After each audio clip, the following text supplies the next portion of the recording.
Hey art nerds, I have another figure drawing demonstration for constructive human anatomy and my basic process. Today we are drawing a female figure and I am using Kara's mom Meldina as my base for this exercise. So again, we are going to be working with soft pink color Eno lead, although normally I would use soft blue.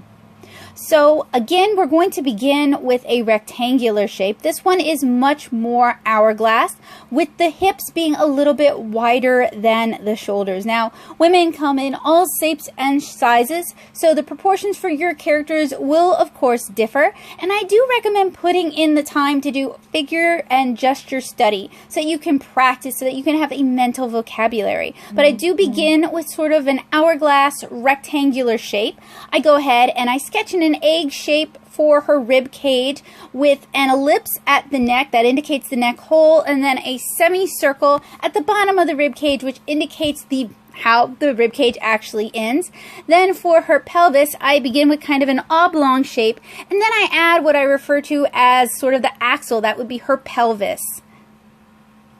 And as I mentioned in our Kara drawing demonstration video, my constructive human anatomy is a combination of Paul Hudson, of Andrew Loomis, and Glenn Vilppu. I highly recommend you guys read the Glenn Vilppu drawing manual and Loomis's figure drawing all it's worth, and kind of come up with your own system for anatomy. So after I've got the figure kind of stick figured in, I go ahead and I begin tightening it. I add things like the breasts and I start figuring out the proportions a little bit better. Often my initial stick figure is to capture the gesture, so it can be a lot looser and limbs can be longer or out of proportion. When I start refining things, that's when I start tweaking proportions and trying to get things correct or accurate. I use cylinder shapes to mock up or sort of sketch in her arms and her legs, and I also use circles to indicate her breasts. And there is a really good tutorial on YouTube, I forgot who did it, but I can look it up for you guys, where he talks about using a heart shape to help figure out where to place the breasts on the human body. I sketch in the hands using kind of an oven mitt or a mitten shape. We have, it's like a home plate pentagon for the palm of the hand, and then just kind of a circle and a loop for the thumb, and then just sort of a circle to indicate where the fingers are going to go. And this is just to capture the gesture of the hand. I refine this later on in the process. And you guys can see I drew her leg a little bit too short, so I'm going ahead and fixing that. And I also use wedges to help me indicate and place the feet. And if there's ever anything you guys want to see me draw in detail, let me know in the comments below, or join me for Power Hour. I'm happy to do demonstrations. I just need to know what you guys want to know. So I'm adding another piece of tracing paper since these tutorials are designed to show you guys my process. Normally I would do this on one sheet of paper, but having the tracing paper allows me to create layers that I can demonstrate for you guys. So at this stage I am refining her face, and I recommend you check out the Kara tutorial or some of my other face drawing tutorials if you'd like a zoomed in view where I explain things very clearly. But I begin with a circle or a sphere depending on which view I'm drawing, and a spade shape for the front of her face. At this stage, I also start sketching in her clothing because we have her basic form down. Now, in the Kara tutorial, I talked a lot about the importance of showing seams, of showing how the clothing was sewn or fastened together. Not only is this a realistic detail that adds realism to your drawing without necessarily taking away from the cartooniness of it, but it gives the viewer, it gives the reader a sense of form and how the clothing is fitting over the form, and then the forms underneath the clothing. So in this illustration, she is wearing it's almost like overalls, like an overall dress, and it's got one big button as the fastener, and this was a design I used for my friend Drew's character Missy, and I really liked how cute that turned out, and I thought that would really be something that other Lilliputians would utilize, so I decided to draw Meldina wearing a similar outfit today. Also drew the big breast pocket that would normally be on the front of overalls down lower on Meldina. That could be really handy for squirreling away things. When I'm designing Lilliputian characters, I try to think about what type of Lilliputian they are, and then I try to think about what sort of utility their clothing would serve. If you're interested in Lilliputians and in borrowers, last year's Inktober and this year's Inktober both follow world building for that. And you can search the hashtag LilliputianLiving on Instagram to find my designs and character and world building prompts. So I've already kind of sketched in her clothing. Now I'm going to start sketching in her face. And in the character video, I explained that an average human face is 5 eye widths wide.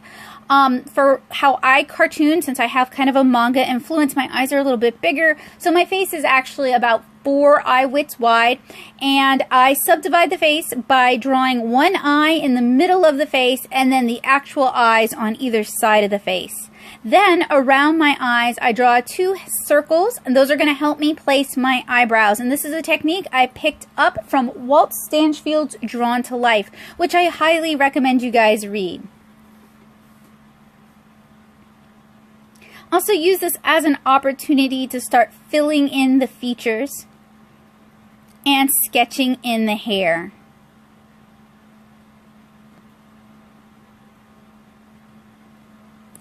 This is also the stage where I take a moment to refine the hands and feet.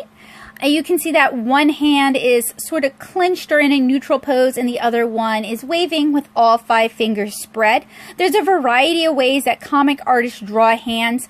The way I draw hands is, even though human hands have 3 joints in them, I draw my cartoon fingers with 2 joints. It's sort of like how animators used to draw 3 fingers on each hand rather than 4 fingers on each hand. It's just a time-saving device that still conveys the information it needs to convey.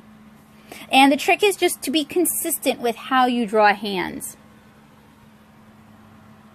So at this stage, I am using a graphite pencil. I believe this has HB lead in it to refine my sketch. I apologize that my hand is covering up what I'm doing, but I usually start with the face because the face is where people are going to notice problems and mistakes the most. So I want to start with the face because my hand is still fresh.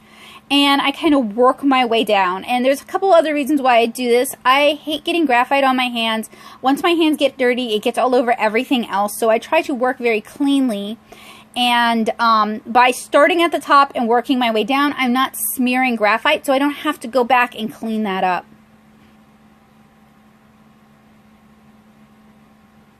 What's nice about working on the tracing paper is if I don't like how my graphite sketch is coming along, I can erase it and it's not going to affect the layers underneath. This is also one of the perks for drawing in digital programs like Photoshop, Clip Studio Paint, or Metabang Paint, is if you draw using layers, you can correct at various stages without destroying your prior sketches.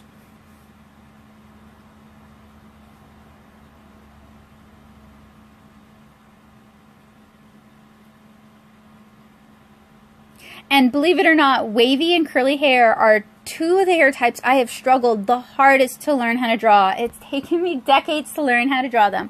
So for every artist, there are things that they struggle with or they have a hard time with. So don't beat yourself up if you're struggling with this. What I really want you guys to do, what I want you guys to take from it is to see how I do it, and hopefully it will inspire some ideas or enlighten, illuminate some concepts for you. And then I want you guys to go check out the books that I've recommended and try to apply the principles to your own drawing and to your own practice so that you find a method of figure drawing that works well for you.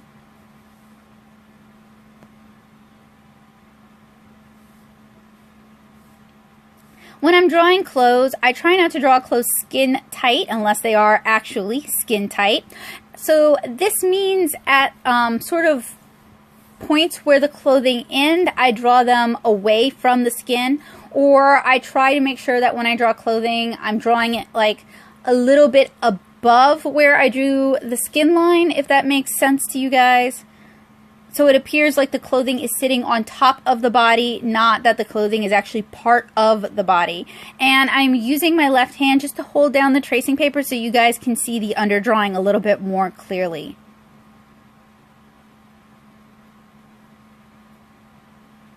Now, this is a drawing that doesn't contain any real line weights. It doesn't indicate shadow. It doesn't indicate lighting. If that is something you guys are interested in learning about, or learning more about, or seeing a demonstration, let me know in the comments below, or join me on Fridays during Power Hour and I can do a live demonstration for you guys.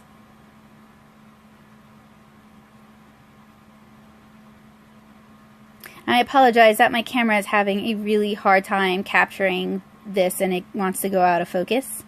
So now I am refining the feet, and I opted to draw Kara, Meldina, and Rowan barefoot so that you guys could see the feet a little bit better.